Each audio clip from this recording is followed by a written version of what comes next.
Buenas tardes, buenos días. Estamos aquí de nueva cuenta con charlas con la militancia. El día de hoy tenemos un invitado especial. La verdad, nos da mucho gusto que nos acompañe alguien con experiencia, alguien de los primeros diputados de la izquierda en este país, de los primeros, no el primero, pero sí de los primeros en este país, y con una gran experiencia en este trabajo de ir dándole vida política a la izquierda en el mundo electoral. Tenemos aquí a Flavio Sosa, un compañero de Oaxaca, militante de la APO. Flavio, ¿cómo estás? Hola, buenas tardes, a tus órdenes. Pues aquí estamos, Flavio. Mira, tienes un currículum muy largo. Voy a nombrar algunas cosas leves. Flavio inicia en la política agraria en el 88, siendo estudiante todavía de la Facultad de Chapingo. Según lo estuve revisando, va y participa en las costas de Oaxaca, va y participa en las costas de Oaxaca, y a partir de ahí él sigue toda una carrera política que yo le pediría a Flavio de manera sencilla, Flavio, que tú nos dieras algunos datos de tu historia antes de Morena, para conocer a Flavio desde tu perspectiva. Bueno, pues muchas gracias por esta oportunidad, compañeras, compañeros que nos escuchan en el norte del país. Reciban un fraternal abrazo desde el sur, desde Oaxaca. Me da mucho gusto tener esta oportunidad de charlar con ustedes, y me da mucho gusto que me den la oportunidad de opinar. Pues yo me inicié en la década de los 80s en el activismo estudiantil, pero cuando ya empezamos de una manera más abierta fuera de la universidad, el activismo estudiantil en la Universidad Autónoma Chapingo, pero cuando ya empezamos de una manera más abierta a trabajar con la sociedad, digamos que es en el año 88. Trabajamos en la costa de Oaxaca construyendo organización comunitaria, construyendo organización social y construyendo organización económico-productiva en la región de la costa. Lo mismo que trabajábamos, por un lado, en los consejos comunitarios de abasto, que era un mecanismo de participación comunitaria alrededor del programa de CONASUPO Rural. Lo mismo hacíamos, construimos una asociación civil que agrupaba a pueblos y comunidades de la costa. Lo mismo trabajamos con una unión de ejidos que se llama el Despertar Campesino, trabajamos con una organización de productores de café que formó a su vez parte de una gran coordinadora estatal, y que luego fue parte de lo que es la CENOC, Confederación Nacional de Organizaciones Cafeticultores o algo así, o cafetaleras. Bueno, ahí me inicié en la región de la costa, y luego iniciamos en el proceso de formación del PRD como una herramienta para la conquista del poder político, para la disputa del poder político al entonces PRI. Nos tocaron los años duros, los años de Salinas de Gortari, vimos caer a muchos compañeros, fueron asesinados compañeros muy queridos por nosotros, muy cercanos, a lo largo y ancho del estado de Oaxaca. Oaxaca, de la lista de 500 muertos que hacía el PRD en su momento, Oaxaca aportó el primero, que fue asesinado en la región de La Cañada, donde tenemos un trabajo de ahora y teníamos un trabajo en esos momentos también. Entonces nos tocó acompañar a muchas familias en el reclamo de justicia por los compañeros asesinados. Tal vez la experiencia mayor de lucha que tengo antes de participar en la APO en 2006, es la lucha acompañando a pueblos y comunidades de distintas regiones del estado en la búsqueda de construir la democracia en su municipio. Cuando decimos ganamos en Oaxaca, pues lo decimos con mucha facilidad, cuando ganamos una elección estatal o federal, pero detrás de eso hay toda una cadena de movilizaciones, protestas, luchas que se fueron articulando, que se fueron encadenando y que lograron finalmente la derrota del monstruo. Al monstruo en Oaxaca lo derrotamos electoralmente en 2006, en 2010, en 2012 y en 2018. Pero antes de ese 2006, que fue la primera gran derrota electoral del PRI en el estado de Oaxaca, fuimos derrotándolo en distintos municipios, fuimos rompiendo cacicazgos, fuimos dando la lucha, acompañando a pueblos y comunidades en tomas de palacio, en bloqueos carreteros, en movilizaciones que terminaron en represión en la capital del estado y en distintas regiones. Digamos que ahí está mi mayor experiencia de lucha, la lucha por el poder municipal fundamentalmente, porque la lucha por el poder municipal es donde se da la lucha más aguda en el estado de Oaxaca. Oaxaca tiene 570 municipios y 10,000 un poquito más de 10,000 comunidades. Entonces, en los municipios, que muchos son indígenas, ahí se da una pugna por el poder, porque el poder municipal es el nudo que engarza el poder económico con el poder político, con la participación comunitaria y ahora con los poderes fácticos. Ahí se manifiesta el ejercicio del poder. Entonces, esa lucha es durísima. Por ejemplo, en algún municipio de la Sierra Sur de Oaxaca, en un año nos asesinaron a 14 compañeros. Vimos caer a muchos líderes, compañeros nuestros cercanos, hermanos de lucha, los vimos caer asesinados por las balas de los caciques en la región de La Cañada o aquí en los valles centrales, en la región de la costa. Entonces, la lucha en Oaxaca ha sido bastante dura y en esa lucha me tocó formarme. Fui parte del Congreso Federal, digamos que entre el 94 y 97. Fui diputado federal. Antes la izquierda ya había tenido destacados diputados, primero con el PSUM, con el PMS, con el PMT, hubo importantes diputados, y en la legislatura primera, en la 91, con diputados del PRD, efectivamente. A mí me tocó estar en la legislatura del 94 al 97. Bueno, después del 97, yo soy parte de la dirigencia del PRD en Oaxaca. En Oaxaca, luego soy consejero nacional, participo en distintas luchas y finalmente se llega a otro momento importante en la vida política de Oaxaca, que es el 2006, donde la sociedad se parte en dos y donde la gente se reclama, la gente reclama la salida de un gobernador autoritario y criminal. En esa movilización participamos muchísimos mujeres y hombres de Oaxaca. Fue una movilización que recibió apoyo en más de 20 países, en 26 países. Hubo movilizaciones de apoyo a la APO y yo fui parte de ese movimiento. Fui uno de los actores más conocidos porque los medios de comunicación me buscaban a mí para las entrevistas, porque de alguna manera yo era uno de los voceros más conocidos del movimiento. Y finalmente eso me costó ir a la cárcel. Estuve en Almoloya preso 10 meses, luego otros 8 meses preso en Cuicatlán, Oaxaca. Salimos libres y salí libre en el 2008, entré en el 2006, me pasé la Navidad del 2006 en la cárcel, la Navidad del 2007 y finalmente en la Navidad del 2008 ya pude estar en casita. Bueno, en el 2010 hay una elección muy importante en Oaxaca porque es la posibilidad de derrotarlo en la gubernatura. Ya lo habíamos derrotado en el 2006 al monstruo priista y se da la posibilidad en el 2010 de disputar la gubernatura. Nos sumamos y soy diputado de 2010 a 2013. Y en Oaxaca, ¿verdad? En Oaxaca, diputado local. Y ahí es donde se da una crítica que yo quiero destacar y que vale la pena ponerla en la mesa.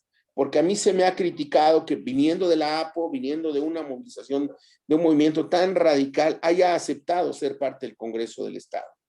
Lo que sucedió fue que yo salí de la cárcel en el 2008, la APO concluyó su ciclo, porque la APO ya no existe, hay que decirlo con claridad, solamente es un referente en la conciencia de la gente, solamente es como un punto de apoyo en las actuales luchas, pero la APO como estructura política y social desaparece en el 2007.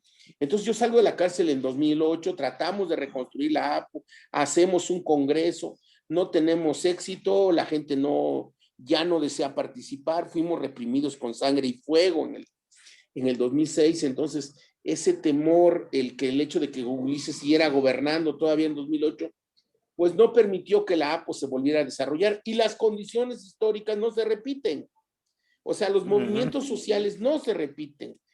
Hay que tenerlo siempre claro. Siempre claro, O sea, sí, sí.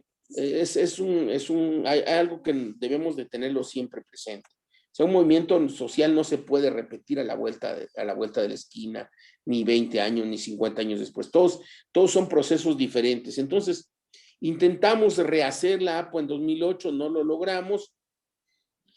Y yo regreso a la política partidaria, a seguir apoyando a Andrés, a ser parte, soy parte del movimiento, éramos desde antes del movimiento, y entonces en 2010 resulto diputado local y ahí soy muy criticado porque hay quien dice, bueno, es que cómo es posible que él estaba luchando contra el Estado y ahora es parte de la estructura del Estado.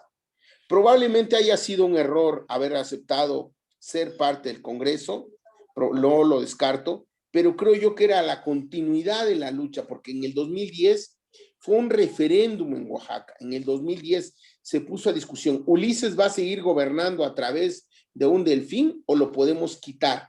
Y la mayoría de la gente optó por quitarlo. Y luchamos por quitarlo, era parte de la misma lucha, es parte de la misma lucha. Entonces yo soy diputado en el 2010 al 2013,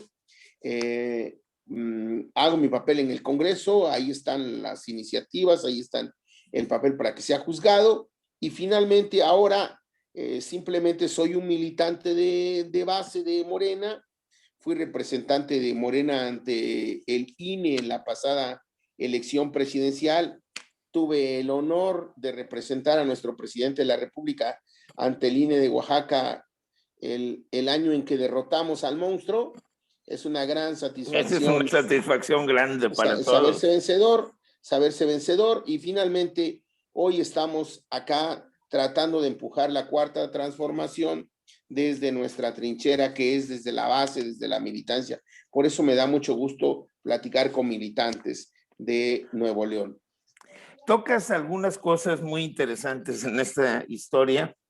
Aquí hemos hecho algunos análisis, hemos hecho algunas revisiones, y una de las cosas que veíamos es lo que sucede en los 70s, cuando las izquierdas entran al mundo electoral. Y decimos, bueno, a partir de ahí se aprendió, mucha izquierda de lucha se aprendió a la vida electoral exclusivamente, a diferencia de lo que sucede en Oaxaca, por ejemplo, se quedan muchos en esa lucha. Y es lo que le da vida después al PRD, y continuamos en ese proceso hasta Morena en el mundo de la lucha electoral. De hecho, yo creo que Morena, en el momento que se convierte de movimiento a partido, se mete de lleno a lo electoral y no nos dedicamos a capacitar a la gente políticamente para el proceso ni para el triunfo, que es de lo que nos pasó. Pero la pregunta que quisiera hacerte es esta. ¿Hasta dónde ese proceso de pasar del movimiento al partido matizó, y cómo matizó la vida de los morenos, de los morenistas? Yo creo que Morena nace como un movimiento. Sí. Nace como un movimiento dentro de Morena, dentro del PRD y dentro del PT, incluso dentro de Convergencia en su momento. Porque, por ejemplo, a nosotros en Oaxaca, el propio presidente de la República nos comisionó a que nos metiéramos al PT y a que construyéramos al PT. El propio presidente nos pidió que nos hiciéramos cargo de proponer candidatos por el PT, porque en su momento el licenciado pidió licencia en el PRD y se fue a apoyar solamente al PT y a Convergencia.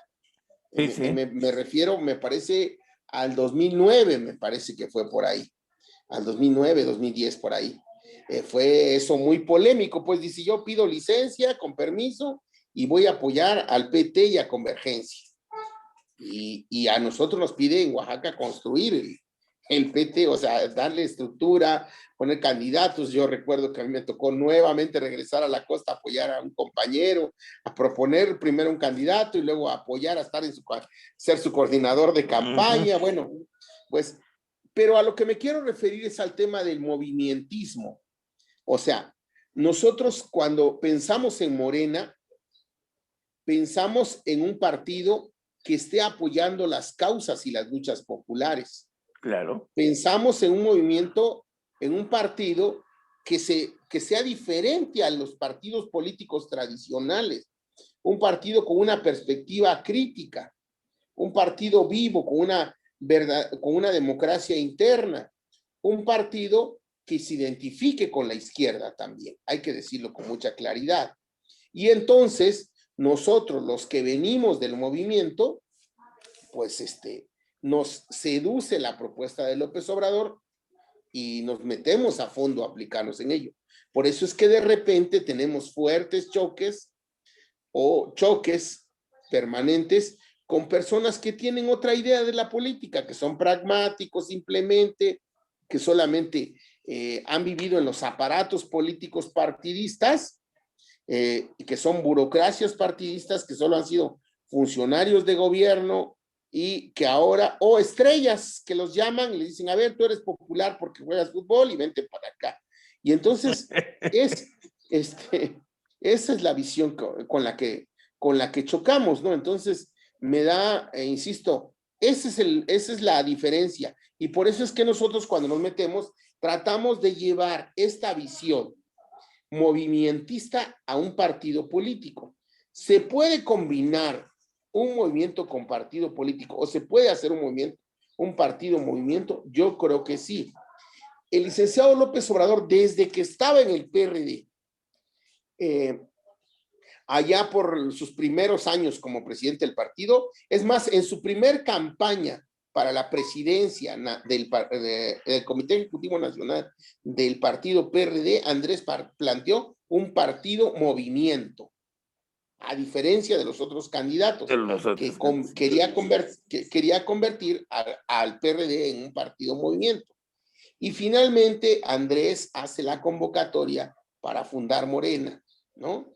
Nosotros nos incorporamos un poco después de la fundación, y en lo personal, un servidor y nuestra organización social, nos incorporamos un poco después de la fundación, pero estamos en la misma lógica y hemos venido con la lógica del licenciado López Obrador desde que llegó al PRD. Al PRD.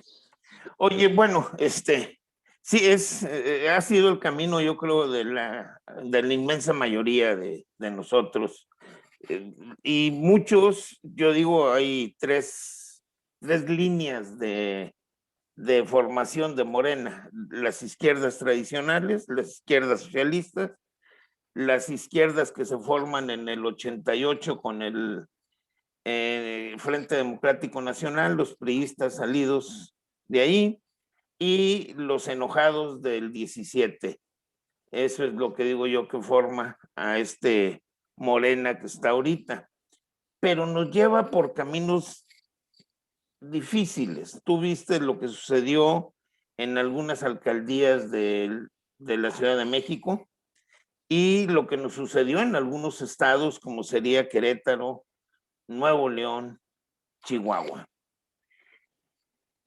¿Cuál sería la propuesta para el partido en estos estados? Sabemos que es la unidad, pero aparece la burocracia política y dicen, bueno, vamos a unirnos, pero en torno a mí. Y se olvidan de estatuto, y se olvidan de principios, y se olvidan del partido.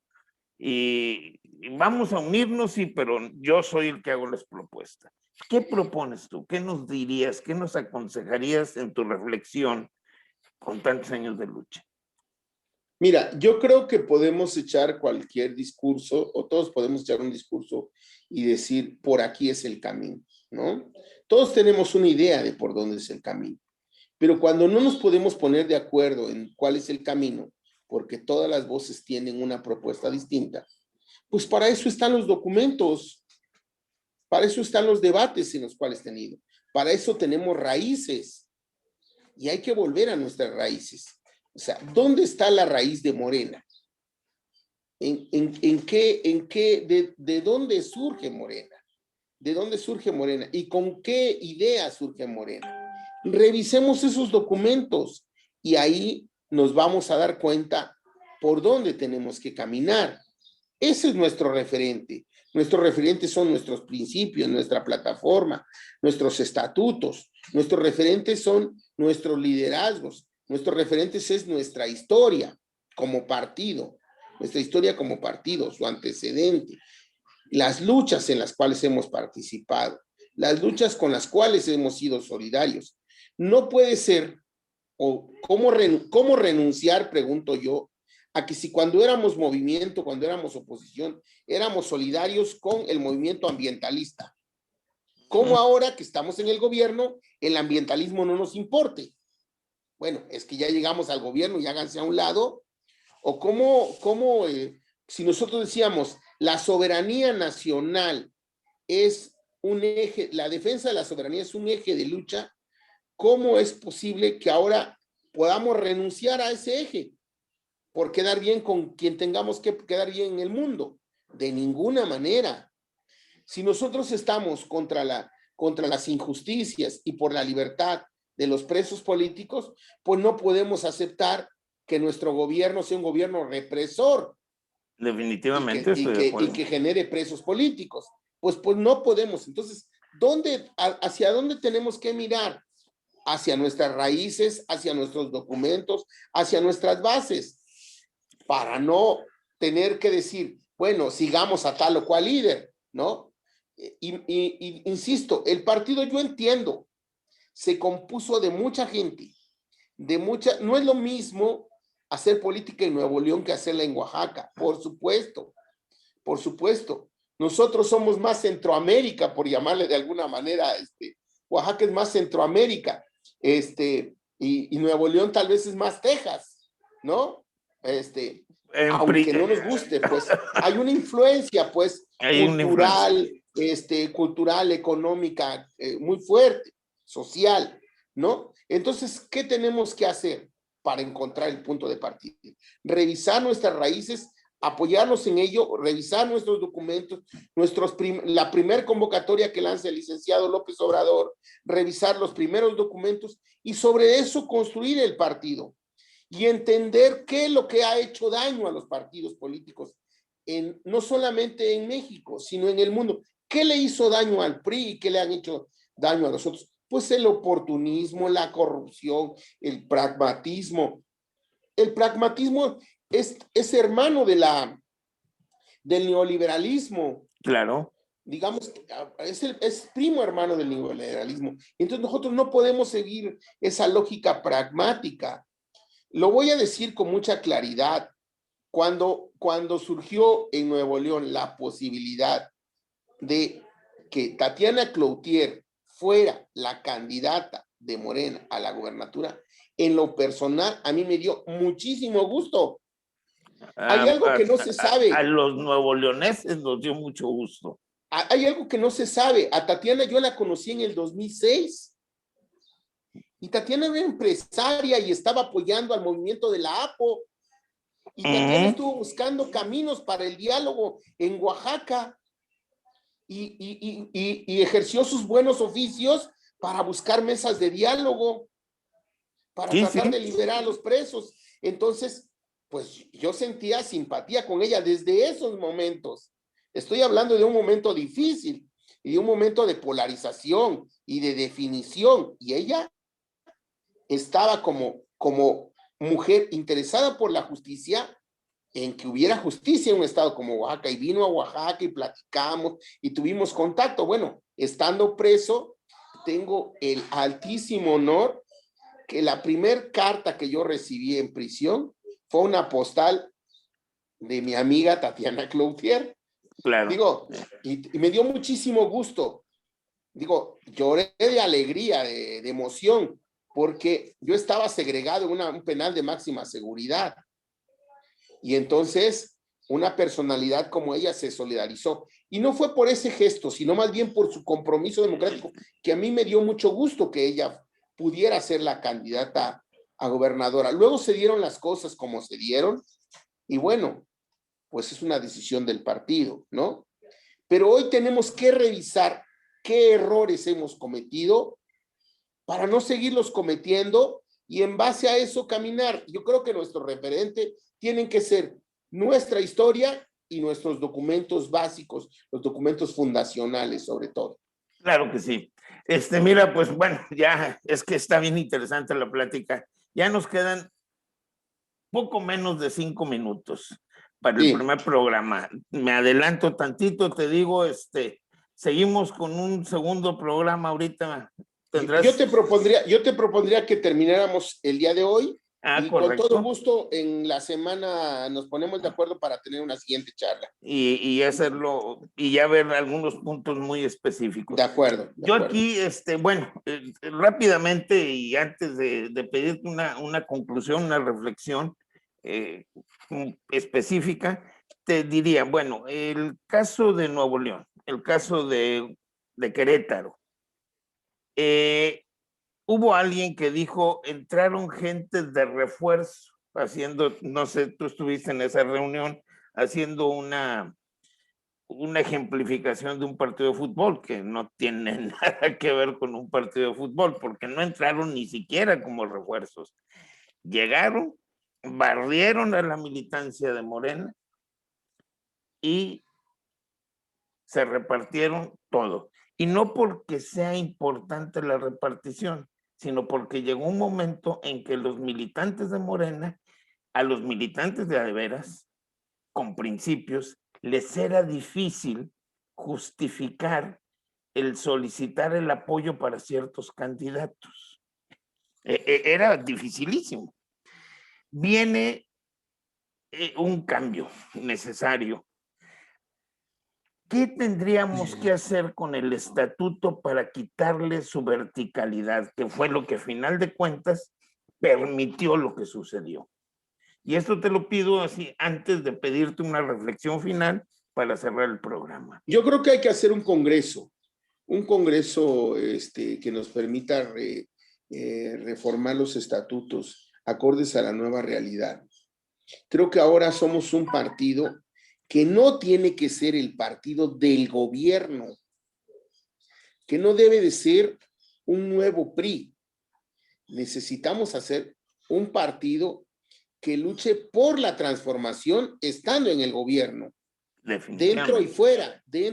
Entonces hay que hacer una reforma estatutaria, pero además respetar los estatutos, porque hay un estatuto que habla con mucha claridad qué se necesita para ser candidato de Morena, y ahí está, pero no se respetó. Entonces lo primero que hay que hacer es respetar los estatutos. Digo, primero, con todo respeto para nuestros dirigentes nacionales, con todo respeto para el presidente del partido, Mario Delgado, con todo respeto para la secretaria general Citlali, que teníamos tanta expectativa de ella. Mucha expectativa de ella. Digo, y yo no la vi actuando, reclamando, defendiendo. O sea, la verdad, con todo respeto. Platiqué con ella ahí en una ocasión pero no la vi actuando, la verdad, defendiendo a los estatutos del partido. Pues hay que hacer que se defiendan los estatutos del partido, hay que hacer que se defiendan los estatutos del partido, y hay que hacer una reforma estatutaria que le cierre el paso a los viejos vicios, como es el verticalismo. Como lo es la antidemocracia. Sí, el hecho de, una de las justificaciones que tienen son el mentado 50% y el 30% de externos. ¿Consideras que sería válido el cambiar esa propuesta? No, yo creo que podemos seguir dejarlo así con gente que venga de fuera. Voy a poner otro ejemplo, la tómbola. La tómbola no se respetó. Sí, estoy de acuerdo. La tómbola no se respetó. Veamos a nivel federal. A nivel federal, muchísimos compañeros se inscribieron o nos inscribimos en la tómbola y resulta que hubo un resultado, y ese resultado lo mandaron al lugar 700, y antes hubo 699 designados por dedazo de la élite. El partido que lucha contra las élites se convierte en un partido de élites. Digo, por favor, eso es antinatural, pues, eso es antinatural. Y así estamos actuando, ¿no? Entonces, A mí me ofende, yo creo que a la militancia nos ofende eso que siga sucediendo. Entonces, eso te tiene que acabar. Que efectivamente necesitamos tener un espacio para externos, estoy de acuerdo. Que hay que discutir hasta qué porcentaje, también estoy de acuerdo. Pero hay que abrir el debate para que la militancia pueda opinar, porque estamos, como no tenemos cauces institucionales, pues estamos cerrados como partido. O sea, este foro que ustedes organizan me parece importantísimo, pero puede ser que simple y sencillamente se quede en eso, como sí. una charla de café. ¿Por qué? Porque no hay canales institucionales en los cuales se debata la vida política del partido. Estoy de acuerdo. Mira, bueno, pues quiero pedirte, iba a hacer un comentario, pero lo vamos a dejar para otra ocasión, porque era muy puntual, nomás que se nos va a ir más tiempo. Ya quiero pedirte que nos hagas una reflexión final de todo lo que se vivió. Se está pensando que, y estamos seguros que tenemos un gran triunfo. ¿Hasta dónde pudiéramos, y tal vez en ese sentido te pido la reflexión, o en el sentido que tú gustes, hasta dónde podríamos sentir certeza y seguridad con los gobernadores y algunos diputados federales que salieron de estas alianzas tan Frankenstein que armó Mario Delgado? A mí en lo personal, mucha gente no me da confianza, pero yo compartí la idea de, a pesar de que tuviéramos descontento con los procesos de nombramiento, deberíamos dar un voto de confianza a Morena, en llamar a votar para que el Congreso de la Unión fuera un Congreso morenista y para que tuviéramos la mayoría en el Congreso, a pesar de que algunos diputados o diputadas, por su antecedente o por su proceso de nombramiento, no tengan como las mejores credenciales para hacerlo. ¿Qué creo yo que es? ¿Cuál es la garantía en estos momentos? Y es lo que tenemos que ver. La garantía que tenemos en estos momentos es el presidente de la República. ¿Sí? Y eso me da a mí como cierta, y ese es el margen de seguridad que tenemos, o ese es el elemento de seguridad que tenemos un presidente con tanta fuerza como López Obrador, con tanto respaldo popular y conocedor de la realidad política, ¿no? Y creo yo que ese es, como en estos momentos, el elemento de seguridad para que no se descarrilen los estados, por ejemplo. Pero ¿a poco Andrés Manuel no va a ser eterno? Hace unos días hasta con enfado dijo ya que solamente va a estar otros 3 años y que ya no va a andar buscando puestos. Luego entonces tenemos que preparar el partido estatutariamente, darnos el entramado necesario para que cuando no esté el licenciado López Obrador tengamos los candados, los contrapesos, los mecanismos que nos garanticen que van a tener una actuación acorde con los principios y los estatutos del partido, acorde con los principios y estatutos democráticos. Entonces, sí es muy urgente el Congreso, sí es muy urgente una reforma partidista para que nos demos un nuevo entramado que nos permita garantizarle a la sociedad que quienes fueron electos van por una cuarta transformación.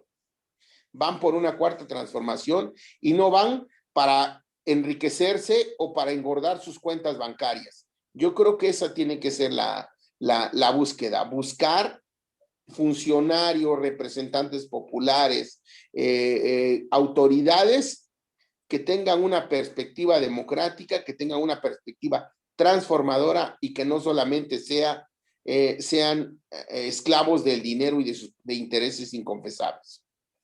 Correcto. Bueno, pues muchas gracias, Flavio. Muy interesante esto último que planteas.